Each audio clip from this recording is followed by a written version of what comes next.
Hi friends, তোমাদের সামনে আমরা আজকে নিয়ে চলে এসেছি আমাদের মেঘালয়ের নেক্সট ভিডিও। এখানে আমরা এখন দাঁড়িয়ে আছি আমাদের হোটেল থেকে বেরিয়ে। দেখো আমার বউ দাঁড়িয়ে আছে ওই সাইডে, ফোনে কথা বলছে। এখানটা আমরা দাঁড়িয়ে আছি, হোটেল আমরা অ্যাওয়ার্ডে ছিলাম, খুবই কম নিয়েছিল আমাদের থেকে, 1200 টাকা। সে হোটেলের ভিডিও তোমাদের সামনে আমরা নিয়ে আসবো আবার। এখানে আমরা এখন দাঁড়িয়ে রয়েছি, এদিকটা চলে গাড়িগুলো সব দাঁড়িয়ে রয়েছে, ওই দিকটা চলে যাচ্ছে পোলোর দিকে আমরা যাব। তবে তার আগে আমরা আশেপাশেটা একটু এক্সপ্লোর করতে বেরিয়েছি সকালবেলা, তাই একটু তোমাদেরকে ঘুরে ঘুরে চারিদিকটা মেঘালয়ের লোকাল সাইড দেখাচ্ছি প্লেসগুলো। এখন আমরা সামনের দিকে এগিয়ে যাচ্ছি, এখান দিয়ে গাড়ি যাচ্ছে, এখান দিয়ে ফাঁকা রাস্তা। মেঘালয়ের রাস্তাগুলো দেখো কত সুন্দর রাস্তা, দারুণ রাস্তা মেঘালয়ের রাস্তাগুলো। এখানে কিন্তু লিভিং লাইফ কিন্তু খুবই কস্টলি, এখানে জলের দামও অনেক কস্টলি।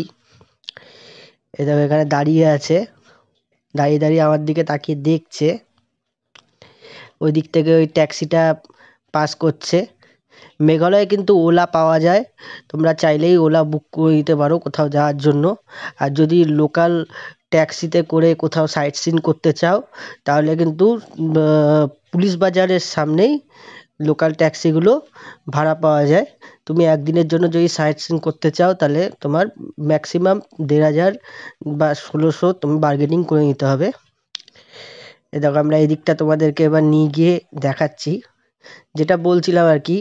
ওই লোকাল ট্রান্সপোর্টের উপর আমাদের সাইট সিনের ভিডিও আসবে, সেখানে তোমরা ডিটেলসে দেখতে পারবে।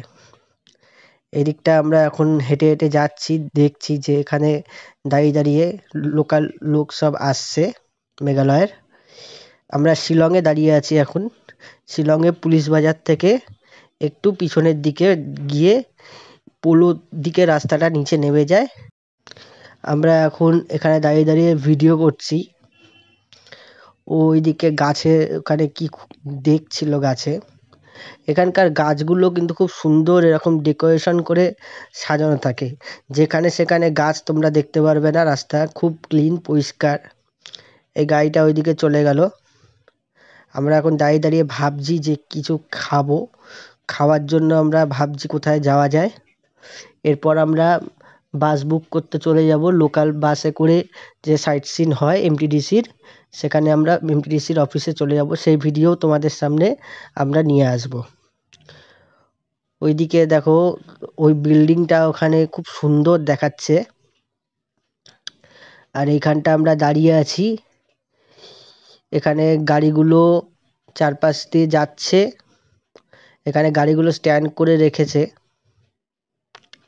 ওখানে ওই মেয়েগুলো দাঁড়িয়ে দাঁড়িয়ে গল্প করছে। আমরা এদিক দিয়ে এগিয়ে চলেছি আস্তে আস্তে করে, দেখি আমরা এবার কোন দিকে যেতে পারি।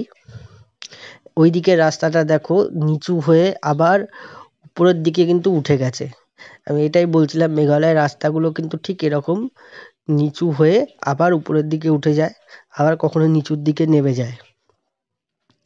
আমরা এগিয়ে চলেছি, দেখা যাক এবার কোন দিকে যাওয়া যায়। এই দিকে দিয়ে বাইকটা আসছে, আমরা ভাবছি এই দিকটাতেই যাব। এখন এখানে এসবিআই এর এটিএমটার সামনে আমরা দাঁড়িয়ে আছি। এখানে কিন্তু এসবিআই এর এটিএম কিন্তু অ্যাভেলেবেল, তোমাদের কোনো রকম অসুবিধা হবে না। আমরা এই গলিটার দিকে ঢুকছি, ওখানে একজন গার্ড দেওয়ার জন্য পুলিশম্যান দাঁড়িয়ে আছে। আমরা গলির ভিতর দিয়ে ঢুকে গেছি, এক্সপ্লোর করতে করতে যাচ্ছি। রেলিংয়ের পাশ দিয়ে দেখো কি সুন্দর গার্ডেনিং করা রয়েছে। ওই দিকে দূরে রাস্তার দিকে প্যান্ডেল রয়েছে, পুজোর সময় যেহেতু তাই প্যান্ডেল রয়েছে। আমরা এগিয়ে চলেছি এই দিকটা, দেখি এক্সপ্লোর করতে করতে যাওয়া যাক। বাচ্চাটা খেলছে, আরেকটা বাচ্চা পিছন থেকে আসছে। এখানে কিন্তু অনেক লোকাল ফ্যামিলি রয়েছে, তার সঙ্গে অনেক ট্যুরিস্ট এসছে। আমাদের ওয়েস্ট বেঙ্গল থেকেও অনেক ট্যুরিস্ট এসছে ভ্রমণ করতে। আমরা এই দিকটা এগিয়ে চলেছি আস্তে আস্তে। রাস্তাগুলো দেখো কি সুন্দর, একটা ফোঁটা নোংরা নেই কোথাও, ভীষণ ক্লিন। আমরা শিলং পিকে আমরা যাব। শিলং পিকে কিন্তু ঢুকতে ভালোই চার্জ লাগে, আর তার সঙ্গে শিলং পিকে আধার কার্ডটাও অবশ্যই লাগে। এখানে একটা লোকাল জাদুঘর টাইপের আছে, সেখানে আমরা যাব। আর টি গার্ডেন আছে, টি গার্ডেনে আমরা যাওয়ার চেষ্টা করব যদি টাইম হয়। আমরা আস্তে আস্তে এদিকে এগিয়ে চলেছি। ভিডিওটি ভালো লাগলে অবশ্যই সাবস্ক্রাইব